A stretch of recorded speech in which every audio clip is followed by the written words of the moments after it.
everyone. I am coming to you live today with a healing nugget. This particular topic today says this: if you do these few things that I'm going to share with you today, your relationships will heal. Your relationships will heal. Because today we're talking about conflict resolution. Now, listen. If you're interested in making sure that you have longevity in your relationships and maybe even healing some family relationships, that's what we're targeting on today.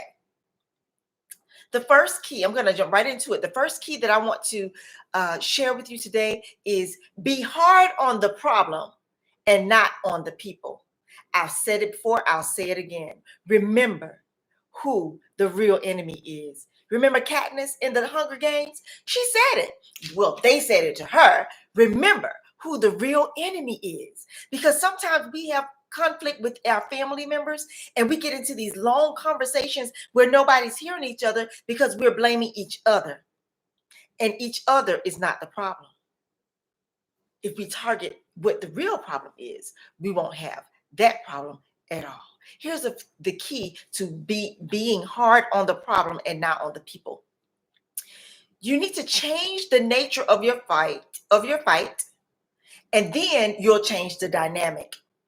Stop throwing stones in the argument, using the blame game, shame, or guilt for what someone has done or what the other person has done. And it's kind of hard to do this when you're not the person in fault, but you have to remember who the real enemy is. When you look at what has happened in this situation, and some of you might say, well, that person is the real enemy. But wait a minute.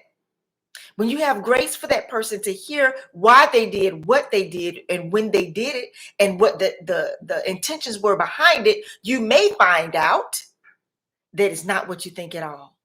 And then you may find out it is exactly what you think that it actually was.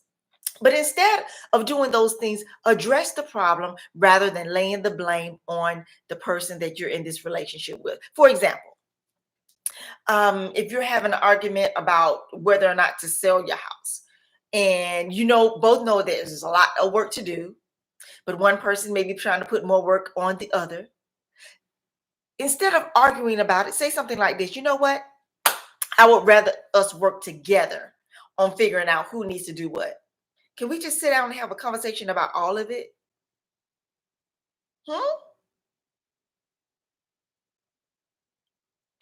And it sounds so much better than saying, well, if you would just have made some more money, we could have gotten a moving company anyway.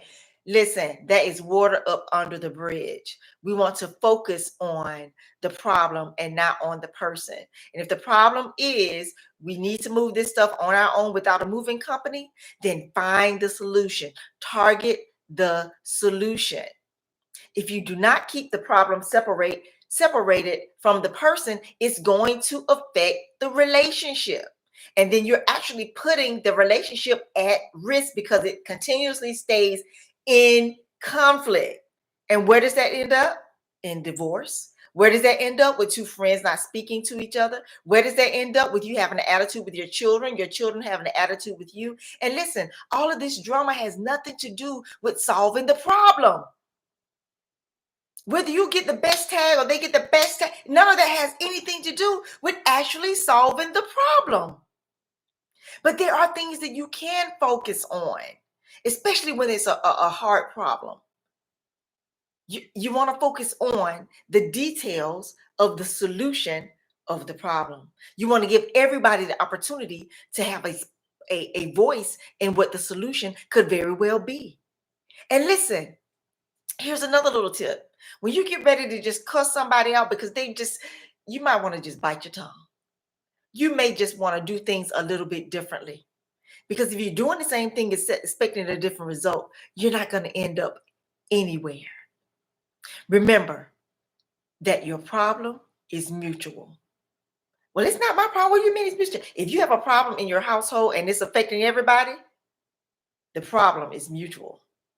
Because until that problem is resolved, everybody has that problem.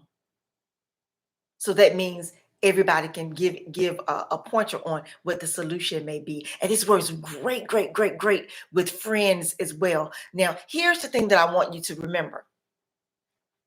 A lot of people say, I don't want to talk about it.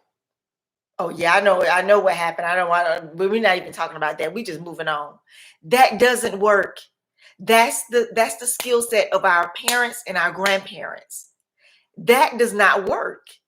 It doesn't, because you'll go generation to generation to generation with the same generational curses occurring and reoccurring because nobody knew that great grandmama was raped. Nobody knew that Uncle Bobo had a mental issue. And now the mental issue is showing up in a younger child in the family, and people are just they're spending all this money to get them diagnosed when Uncle so and so's Uncle Bobo's brother, Uncle so and so, Uncle Jimmy, knows exactly what that issue is with that child. And it can be stopped in that child if you just knew the truth. If you just knew the truth. I remember being on an outing and I heard a young person say, we're just not going to talk about that. But at the same time, that young person came to me and said, can you tell me what's really going on? And I couldn't tell them because the adults above me never told me. Now that they're the adults, they're saying, we're just not going to talk about it. That's not how you deal with a problem. That is not conflict resolution.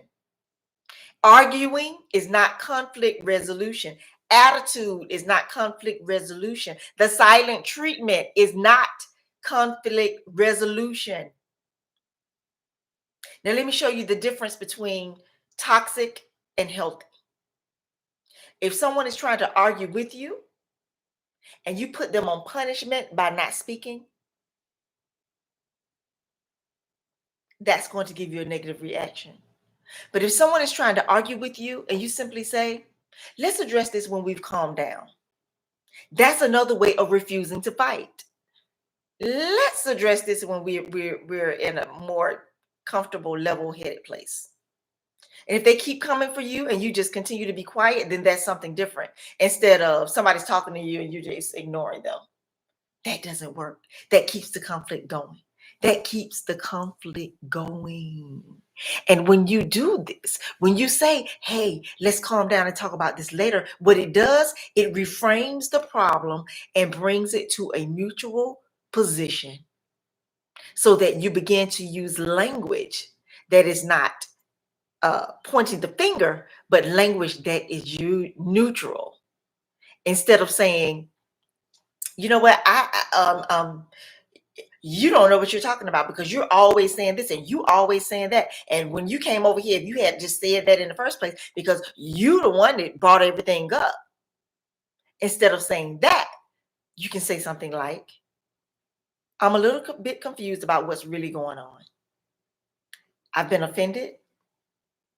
I'm not sure exactly what it is you mean or exactly what you're trying to communicate with me. So if you can help me with that, I think we can move forward. You see the difference? You can even say, you know what? I appreciate your comments. I appreciate you listening to me, and I appreciate your comments of what you're saying. But sometimes when you say that, it makes me feel like, oh, somebody needs to take some notes today. I did not blame the person. I did not have to raise my voice. I just simply let them know how I was feeling.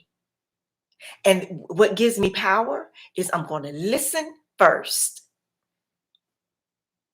So what is you want to say? And that person can say whatever they want to. And what you have to do is fight the feeling of wanting to think while they're speaking. Because when you're actively listening, you're listening so that you can repeat back to them what it is that they've said to you. Okay, well, I hear you saying that I offended you because I came home late. Is that what you're saying? That's what I'm saying, because normally you get here at 7. So why you get here at 8:15? Well, if you would check your phone, I text you. There was an accident on the expressway. I was trying to call you, but my phone went dead. That's what actually happened. So you speak and you give them the opportunity to speak, because when you actively listen, you will definitely come to what the resolution can be or what the problem may be in that situation. Is that making sense? Is anybody feeling me today? Because if you take this to heart, it will shift your relationship in such a way that the points that you're making and the points that they're making actually become common sense. You see, when a relationship gets tangled up in problems, things can get violent and feelings can get hurt real fast. You can violate someone's boundaries really quickly when you're just speaking off at the top of your head. When you're speaking some um uh what do you call it when people are being not trendy but some real smart snappy um nice and smart and snappy, you're snapping somebody up and you're just letting them know what you mean, not taking them into consideration. And then you say, well, what about me? You will receive what you get back. Well, no, I doesn't, because he doesn't know how to communicate either. Right. So that's why you learn this. Sometimes you have to model the communication with someone. And after you model it for a while, then you can say, listen, can we kind of change that? Because I don't address you that way. The way that I address you was with a little more respect and honor. And I would like that in return. Can we do that? And then sometimes you just get to the place where, hey, they're not going to hear me. So then I'm going to have to walk away, or I'm going to stand there and listen and allow them to hear themselves. And when they're done, I have nothing to say. And if they're asking me to speak, then I can give my requirements to speak. Well, I've sat here and listened to you. I heard that you say you're upset because I came in late. I heard you say you're upset because the food wasn't on the table. I heard you say you were upset because I hung out with my girls. I heard you upset because of what I have on, what I wore to work. I heard you say you were upset because something's going on with the kids. I heard exactly what you said. All I'm asking you is that when I begin to speak now, that you would genuinely listen to what it is that I have to say and not interrupt, because I did not interrupt you. Can we do that? Because that's kind of like what I'm needing to do in this season. And if you address your partner, if you address your friends in this manner, I believe, as a matter of fact, I know if they are supposed to be in your life, they will conform. They will want to learn the healthy relationship. Now, why did I bring this up today and why is it important? Because there's so much going on in the world today. We're going to need to be able to communicate effectively. With Micaiah Bryant, bad communication on so many levels. Bad communication. Nobody can hear you if you're cussing somebody out and somebody's cussing you out and you guys aren't hearing each other. That's a lack of conflict resolution. When you always have to have the first, middle, and the last word, that's a lack of conflict resolution. When you have to get the last jab in, or you got to make sure you put somebody in their place, that's a lack of conflict resolution, and it can end you in jail. It can end you with broken relationship that cannot be repaired because of what you allowed to come out of your mouth.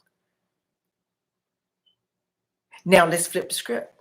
For those of you who have been taking the verbal abuse, you've been receiving this verbal abuse, I say to you, no more. No more. You're going to have to share this video. You're going to have to share the key points that were mentioned in this video. You're going to have to allow trust to come forth so that trust can be received. And as you put all these things together and you begin to learn together the new concepts, because for some people you're like, well, that's not new to me, but it may be new for your partner. It may be new for your partner. You see that? When you cultivate this, and you refuse to be hard on the other person, because when you're hard on someone, they're no longer listening. They're not even available to hear you. They're not available here, and you end up with a problem plus an argument to solve.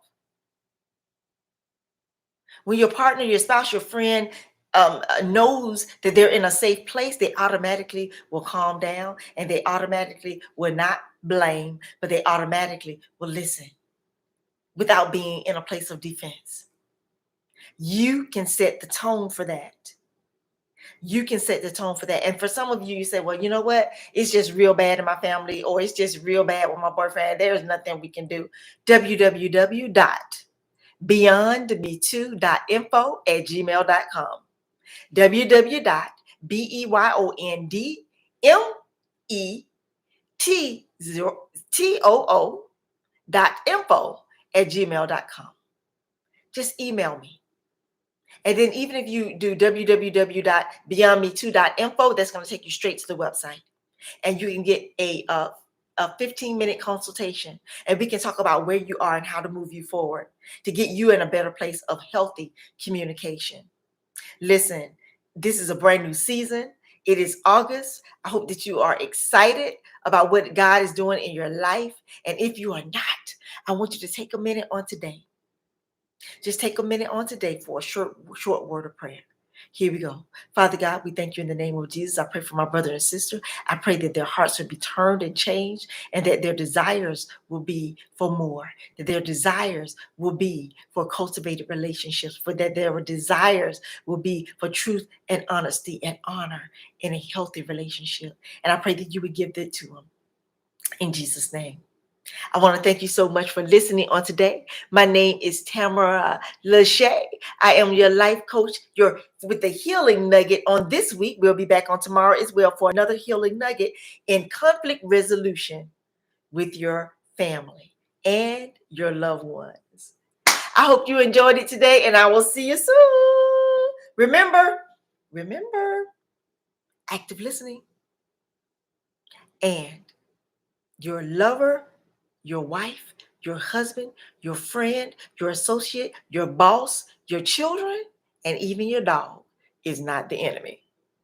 Is not the enemy. The problem is what needs to be fixed. That person doesn't need to be fixed. The problem needs to be fixed. And I hear you say, well, that person is the problem, but there's a root to the person being a problem. That's what needs to be fixed. Let's stop abusing each other. Let's stop abusing each other and use that energy to snipe out all the negative energy that might be around you, to wipe it out. That's what you want to do. I love you so very much. Mwah. And I will see you next time on My Beautiful Life Beyond Me Too.